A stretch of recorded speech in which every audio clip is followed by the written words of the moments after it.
Hi hello welcome to one more mini blog. నిన్న release అయిన కల్కి మూవీకి అయితే వెళ్ళాము. మార్నింగ్ షో కోసం చాలా ట్రై చేసాం టికెట్స్, కానీ దొరకలేదు. చివరికి ఎలాగైనా కానీ ఆన్లైన్లో ఫస్ట్ షోకి అయితే టికెట్స్ బుక్ చేసాం. మేము ఉన్న కాడ నుంచి అయితే హాల్కి 15 కిలోమీటర్లు అయితే డిస్టెన్స్ ఉంది. మూవీకి స్టార్ట్ అయిన కాడ నుంచి ఫుల్ ట్రాఫిక్, దానికి తోడు వర్షం కూడా పడుతుంది. 10 మినిట్స్ లేట్కి అయితే మేము హాల్ కాడికి రీచ్ అయ్యాం. మూవీ ఎలా ఉంటుందని చాలా ఎగ్జైటెడ్గా అయితే ఉంది.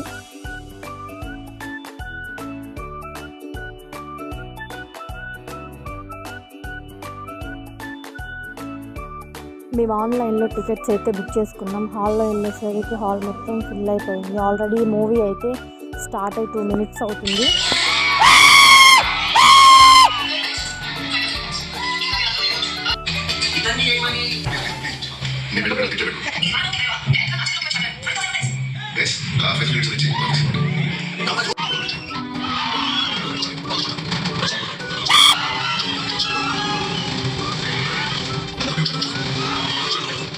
మూవీ అయితే చాలా ఎక్సలెంట్గా ఉంది, చాలా బాగుంది. ఇంతమంది జనాన్ని చూసే చెప్పొచ్చు మూవీ ఏ రేంజ్లో ఉందని. థియేటర్ లోపల బయట అయితే ఫుల్ రష్గా ఉంది. మన ఛానల్ని ఫస్ట్ టైం చూస్తున్నట్లయితే లైక్ చేయండి, షేర్ చేయండి, సబ్స్క్రైబ్ చేయండి, పక్కనే ఉన్న బెల్ ఐకాన్ని యాక్టివేట్ చేసుకోండి.